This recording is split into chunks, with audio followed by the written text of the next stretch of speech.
Os lugares desta história, 10 sítios de Dom Manuel I, por Isabel Stilman.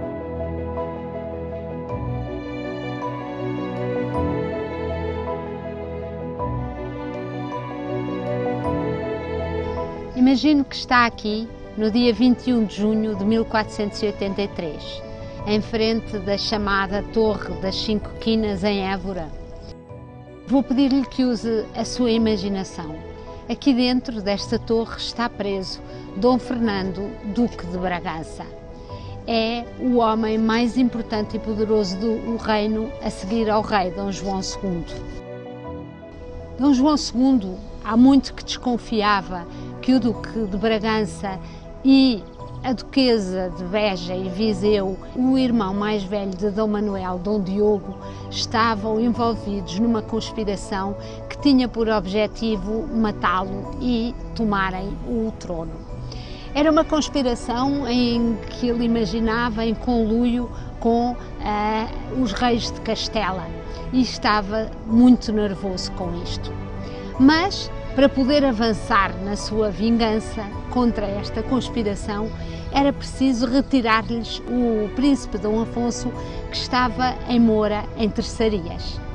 Para isso, Dom João II teve que negociar o mais rapidamente possível que conseguiu o fim das terçarias. Dona Isabel, filha dos reis católicos, regressa a Castela, onde decorria a tentativa de conquista de Granada, e Dom Afonso chega a Évora, onde os pais o esperam. Não viam este menino há 3 anos, tinham-no deixado, filho único, tinham-no deixado com 5 e ele agora regressava com 8 anos. Era lindo de morrer, dizem os cronistas, muito loiro, a pele muito clara, mesmo os embaixadores que o viram diziam que ele parecia inglês. A alegria do rei é enorme. E, uma vez, o príncipe Afonso à sua guarda, ele pode executar a vingança. Nesta comitiva que trouxe o príncipe Afonso a Évora, Dom João sabia que o Duque de Bragança teria que fazer parte dela, ou seja, atraiu a Évora já com o plano mais do que formado de que o iria condenar à morte. O Duque de Bragança provavelmente também desconfiou do que lhe ia acontecer, mas não podia fazer nada. Não aparecer seria considerado dar-se como culpado e por isso comparece. O Duque é convidado para ir conversar com o rei aos seus aposentos, mas quando chega, para seu espanto, é dada a ordem de prisão e é preso. E, segundo a história, é nesta torre que ele vai esperar o julgamento.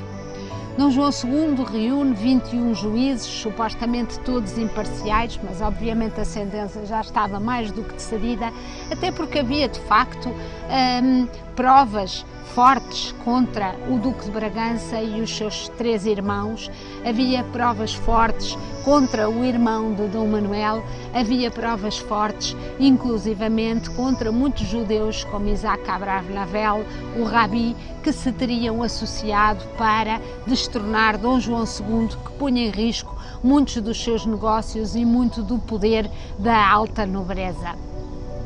Nesta torre, o Dom Fernando vai a várias das audiências em tribunal, mas a certa altura manda dizer que acha que a sua presença em tribunal é perfeitamente desnecessária, a decisão já está tomada. E portanto é aqui, nesta torre, que ele espera, nesta manhã, que os soldados o venham buscar para um destino que até à última hora ele terá imaginado que o rei provavelmente concederia um perdão, mas ele, durante a noite, ouviu o martelar dos martelos que estavam, obviamente, a construir o cadafalso. Na Praça do Geraldo, nesta manhã, entram os guardas. Os guardas vêm escoltar o Duque de Bragança. Rui de Pina, o cronista de quem sabemos todos estes detalhes, conta-nos que esta praça está absolutamente cheia, já não cabe aqui nenhum alfinete. Estão cá os grandes e os pequenos do reino. Os grandes significam os nobres, os pequenos o povo. reuniram-se para ver morrer o Duque de Bragança. O Duque em si é colocado numa das casas desta praça. Rui de Pina conta-nos que o cadafalso é à altura de uma janela, ou seja, ele sai diretamente de uma casa para o cadafalso. O cadafalso está coberto de panos de dó, que significa panos de luto, panos negros, e Dom Fernando apresenta-se à multidão com uma dignidade que visivelmente impressiona Rui de Pina. Com a cabeça tapada por um cabeção, com os dedos polegares atados ao cinto, provavelmente para não poder, com a mão, evitar que o machado lhe cortasse a cabeça, Dom Fernando diz às pessoas que aqui estão, dá o seu último recado ao rei, Dom João II, uma bufetada de luva branca que de pouco lhe serviu, mas que de qualquer maneira é muito importante. Ele diz-lhe: não se zanguem com a decisão do rei, porque os reis tomam sempre as decisões certas. Ou seja, a condenação certamente é justa. É justa, sendo que eu sou inocente. E eu sou de tal maneira inocente que comparo a minha morte, tenho a ousadia de comparar a minha morte à de Jesus Cristo. Jesus Cristo não teve morte tão honrada como a minha. Ou seja, também eu sou um inocente crucificado. Agora imagine que aqui entre estes grandes está Dom Manuel. Dom Manuel tem 14 anos. Esta morte é uma morte que vai ter um impacto brutal na sua vida. É uma morte de um cunhado, de um protetor. Mas mais do que isso, é o sinal de que Dom João II não é um rei com que se brinque. Está disposto a ir até às últimas consequências. O cronista de novo conta-nos que Dom Fernando se ajoelha, reza, encomenda a sua alma a Deus e pousa paciente e abnegadamente a sua cabeça no cepo. Zás! Este barulho que vocês agora ouviram é o machado do algoz a cair sobre a cabeça salta para um lado e o corpo do Duque fica para o outro. Neste momento, acaba de morrer mais uma pessoa entre Dom Manuel e o trono.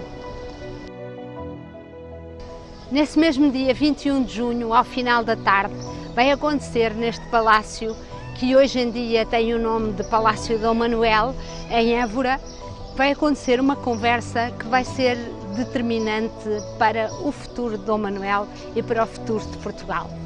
Dom João II vai chamar aos aposentos da rainha Ana Leonor Dom Diogo, o irmão de Dom Manuel, e vai-lhe dizer que sabe que ele estava envolvido na conspiração, que sabe que ele estava também a pensar matar o rei, mas que lhe vai perdoar porque ele é muito jovem, porque ele é irmão da sua esposa Dona Leonor e que por isso mesmo lhe vai dar uma segunda oportunidade.